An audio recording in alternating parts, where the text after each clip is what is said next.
Herculez Gomez, Major League Soccer's 25th season is rapidly approaching. It's going to be a season unlike any other. That's because we'll have more teams than at any other time in league history. 26 to be exact, as Inter Miami and Nashville SC join the party. Of course, Austin slated to join Major League Soccer in 2021, Sacramento and St. Louis the year after that. Don Garber in April promising that we would have 30 teams in the not-too-distant future.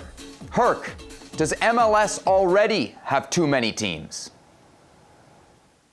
Yeah, it already has too many teams, and I used to be of the idea that every time you add a new team, you dilute what is that Major League Soccer pool. But then I've come to realize it's not like the old days where there's an expansion draft and you're building an expansion team based off of those expansion players. Now, if you think about it, these new teams, they kind of have a leg up. They no longer have to deal with these existing contracts. They can go out and get whatever type of players they want as long as they fit the salary demands or within that salary budget. You look at a Atlanta United, who immediately was competitive, and LAFC likewise was competitive. If you have the money and you're willing to spend, this is a blessing in disguise for you. It's a clean slate, and you can go out and spend as you would. Now, what's clear to me is the maybe talent level in Major League Soccer doesn't get diluted, but the domestic product, the American player and the Canadian player, that's where that dilution process is going to end, or it's going to start, I should say, with this expansion. And listen, Don Garber has an NFL background. This every day screams more NFL model to me than anything else. We will eventually get to the same number of teams that the NFL has in Major League Soccer. Whether that's a good thing or a bad thing, it's reality. If you're asking me if Major League Soccer can have more teams, I will say yes, it potentially could have more, but with a little caveat there. There needs to be a pro route, if you will, a MLS 1, MLS 2, for it to really matter or to have any substance behind it. Let's look at Liga MX, for example. You look at a Liga MX team.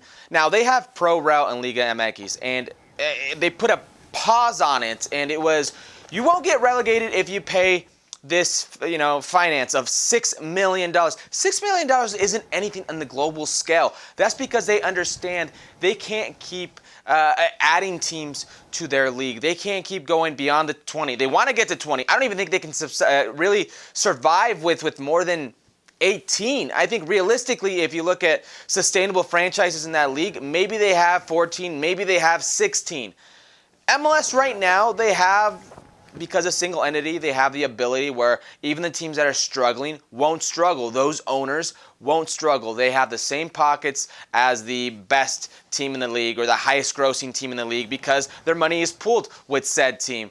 Other leagues don't do this. This is why Major League Soccer can survive and keep advancing this way. And also, these other owners own other teams. They own NFL franchises. They own different sports franchises, different corporations. So they can, in a sense, cut their losses or write off their losses with these Major League Soccer teams.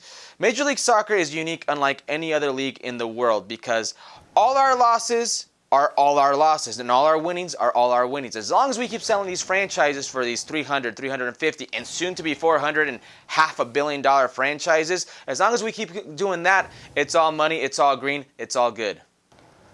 Look, Herc, when we talk expansion, I think we also have to talk about schedule. We will have an uneven schedule in 2020, which for me effectively ends the Supporter Shield as a valid trophy in Major League Soccer.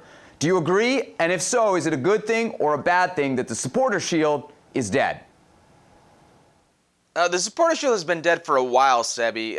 If Team A has a different schedule, they play a different amount of times than Team B in the soccer world, it's already a competitive advantage or disadvantage, whichever way you want to see it, and that goes out the window. The parity is gone, so the Supporter Shield's been dead. And also, in what is American sports, whether you like to think of it or not, or admit it or not, it doesn't matter what you do in the regular season. It's about what you do in playoffs, it's about hosting or hoisting that MLS Cup. So the Supporter Shield has been long dead for me, in my eyes, for many years. When you talk to players at the end of their careers, the only players that are touting the Supporter Shields are the players that didn't win MLS Cup or didn't win enough of them, if I'm being honest. The only players that really tout that are the players that, never hosted an MLS Cup. And that's the reality of things. Fans, for whatever they might say, yeah, they want a winning team throughout the league. They want to be considered one of the best teams. But at the end of the day, any fan will say they'd rather have the MLS Cup. Let the record show then that it was Herculez Gomez who said Carlos Vela and Bob Bradley's supporter shield from a year ago didn't mean anything. Let's keep it on this expansion front. Nothing. Let's focus in on Inter Miami. That's because a report out of The Athletic seems to be linking them with Roger Martinez of Club America. When we talk about strikers in MLS, there's an elite tier, right? Herc, guys who can get to 25 goals or more. It's a very, very small group. You've got your Joseph Martinez, you've got your Carlos Vela, Zlatan Ibrahimovic, no longer in the league, but kind of that ilk. Is Roger Martinez going to be an elite goal scorer in MLS? Is he going to be in that top tier? No, absolutely not. He's not in the Carlos Vela situation. We can't talk about him in the same light as Carlos Vela, nor Zlatan, nor Joseph Martinez. I don't even think we could talk about him in the same light as Chris Wondolowski.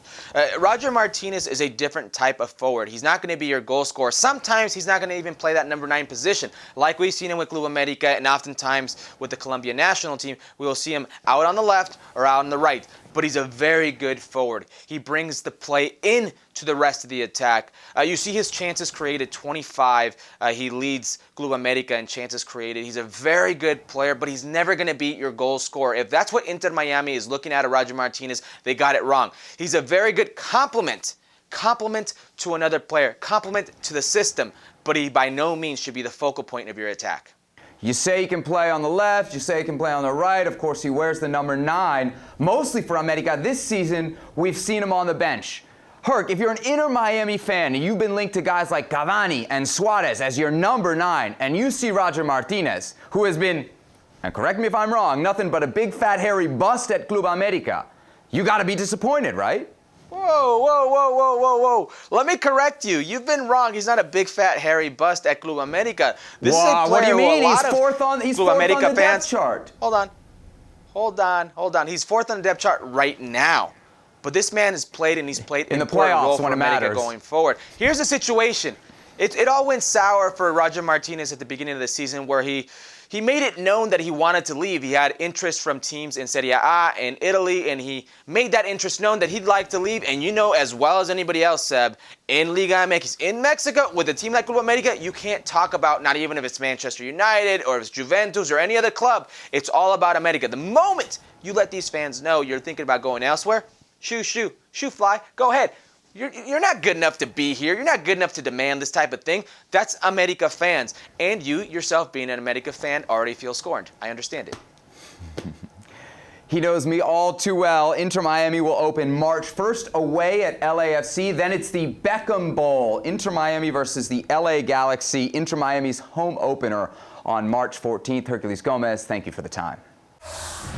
Well, thank you very much for watching ESPN on YouTube. For more sports highlights and analysis, be sure to download the ESPN app. And for live streaming, premium content, and let's not forget as well, ESPN FC 7 days a week. Subscribe to ESPN Plus.